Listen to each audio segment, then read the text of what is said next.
Good evening. This is the Elliott wave update for the NASDAQ 100 for Thursday, March 10th, 2022. Not much to be adding to today's update. We did continue to get some support for the wave 2 being complete, and that the third wave, the minute 3, is underway. And as soon as I get my computer to cooperate, I will open that up. There we go. Come on. Come on. There. So what we have is there was the high from yesterday at 13,821. That happened just as the markets were closing, and Amazon announced that they were doing a 20-for-1 split of the stock, which immediately pushed the stock up to pretty much currently where it's trading during today. So it was up about 150 today. That did have an effect on the NASDAQ, but initially we saw a fairly strong decline come back down just below 13,400 and then begin to rally again. And now, since I'm marking this high at 13,819 as the completion point for the C wave, and then again the minute 2, this I am considering the first subminute wave 1 of 3. So here we are starting that process yet again, in the hopes that this one they're actually going to follow through and complete. And I am anticipating that. I saw that the strong buying and everything that we saw coming in seemed to have faded away today. And that I find very interesting, that if there was such an interest for the markets moving to new all-time highs and continuing to move higher, that I would think that we continue to see a long line of people just still wanting to put their money in, come on in, do this, do that. But that seemed to have ended.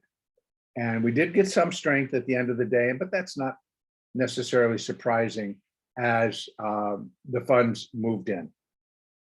So we get a wave 1, and we're looking for a wave 2. A, B, C could be, but this could be a little 4, and we get one more rise within this second wave. We continue to have resistance for it at 13,658. 13,695, and then it starts to break a little bit. We have 13,721, 13,764. Now, as a wave 2, what it cannot do is surpass 13,819.25. If it should do that, it would, number one, suspect or suggest that the second wave that I've marked there is actually still in force, still unfolding. And even though this might be an ABC, it could be a double, and that we get an A, a B, and a C down, and that's wave X, or we still get this and they come back down. So we still got to work through quite a bit before we get confirmation that this third wave is in action. The selling was intense enough, but it would be within the third wave that my expectations would be for the market to just really begin to accelerate to the downside. That again comes within the wave 3 of 3. So if this is the beginning of the minute third wave, and we already know that it's a part of the minor third wave, which is still in force off of the 14,391 high, and that would have been back on the 3rd of March. We reached that high. We put in the first wave down, and if you remember that's where I switched and marked the minute wave 1 down here at the 13,110 low, and then we got this crazy ABC rally with that tremendous rally that we saw yesterday, with just absolute pouring in of strength of money into the market. And that took us up to 13,819.25. So again, it seems that we will begin. We may still have a little bit more to go on this small wave 2 here. If this is wave 1 down, 1 of 3 down, 2 of 3, and then we begin that 3 of 3 move. That's where I begin. We should see some strong acceleration. We should see the markets drop quickly below 13,113 or 103. Actually, that is. Yeah. Now, what I'm going to do, see if it'll open it up for me this time. Come on, just do me the favor. Not sure why my computer does what it does. It seems I can get it this time. Nope. Come on. There you go. And then what? I won't do it. All right. So what I want to do, I apologize. I just either need a new mouse or I need a new computer, one or the other. I am actually going to take this Fibonacci off. So, and then I'm going to put in what, if indeed this is the completion point for that sub or for the minute wave 2. And then I'm going to put in where we might expect a wave 3 to find support and to get to. Come on. There you go. And that one will go right there. And I will absolutely make this. So this is just going to be a guesstimate because I'd have to go back and actually make sure that everything is absolutely perfect on all of those. So on this third wave, here we can see it would be 100% of wave 1 at 12,533 or 534. Now, yes, not uncommon, but not what I would expect. Again, I know I repeat myself, but the third waves are the longest and the strongest out of that sequence, out of the 1, 3, 5 sequence, a part of a impulse move. So my expectations is that it will be longer than wave 1. And then what falls into place for us are the next series, 1.236, 382, and 1.618. And those 3 become the more likely points for the minute third wave. 1.618 is again the most common, and that comes in at 11,743. So from where we are, that's quite a drop. It's a very big drop. And again, people are like, what's going to kick it off? What's going to do? What's going to happen? And here I turn over to the news. Russia ramps up Ukraine attacks and effort. So that's still getting very, very ugly over there. And now they're releasing a lot of things that are finding they're very disturbing to quite a few people. And so that remains a headline. And now, you know, where can it spread? And then again, what I keep talking about is what the 800-pound gorilla in the room is, which I do say, and whether people believe me or not, that gorilla stepped out, put on a new dress, put on some fancy lipstick, redid the makeup, came back in to kind of disguise itself. But it's still it's the 800-pound gorilla, and it's called inflation. And the inflation figures that came out today show that inflation is now at 7.9%. So it's gone up. It's gone up 0.4%, month over month. And yet, when that figure was released, the market rallied 110 points. So I don't think that the reality of what that all means, not only to the market, but to corporations, to the consumer, it means a lot. And that, so we have that Fed. So baking into that the Fed is only going to raise a 1/4 point is nonsense. Because then that to me would not produce a bullish picture. That, in my mind, I'm going to take as bearish because we have a Fed that won't tackle the problem that is causing more money to leave our wallets to keep our lives going. Now, we go to the grocery store. We need to buy the food for the family. We buy the gas that gets us around town. We pay those utility bills that are just sky high, et cetera, et cetera.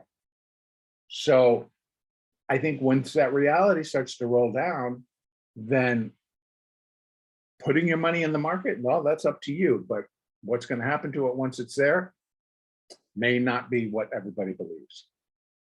So I do think that the market can get down to those levels. I do think that this correction is going to remain in place. I do believe that what is creating a situation where people are feeling safe putting their money back into the market is happening. And I find it to be a little bit disconcerting, but that's me. And all I can do is just trade myself. So for tomorrow, as I said before, I think we need to allow for a little bit additional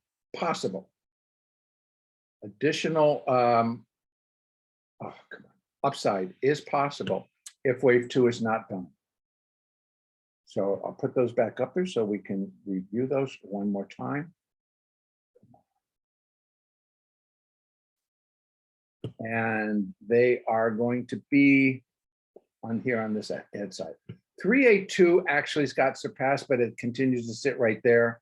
And that's at 13,595.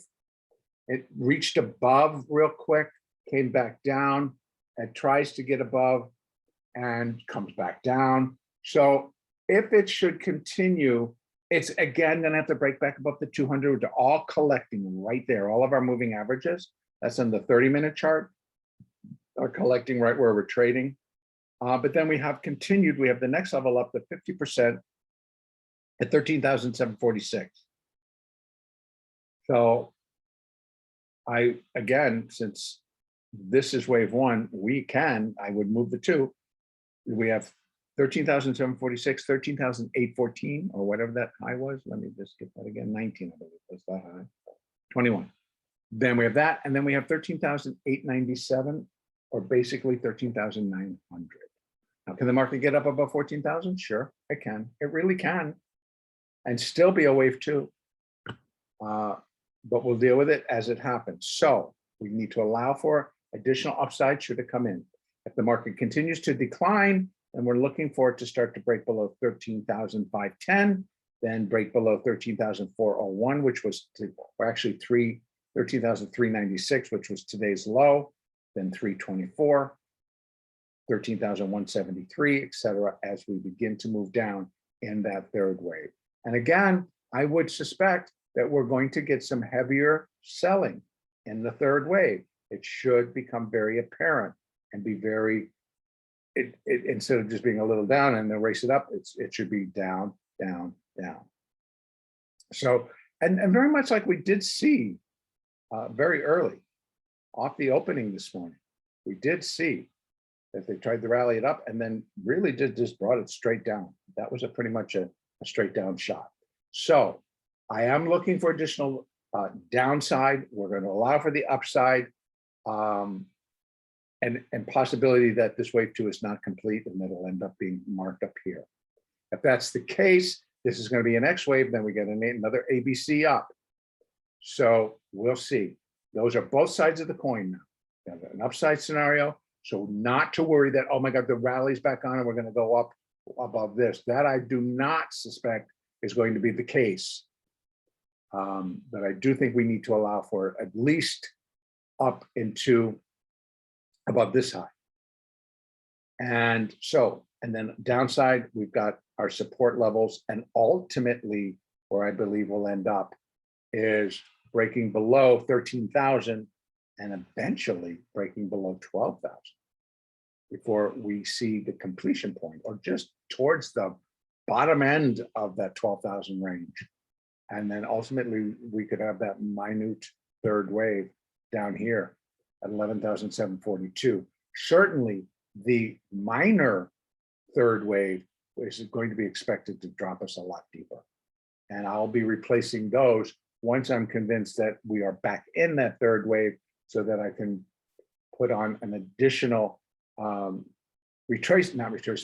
extensions for the minor third wave. That's where I'm going to end it for today.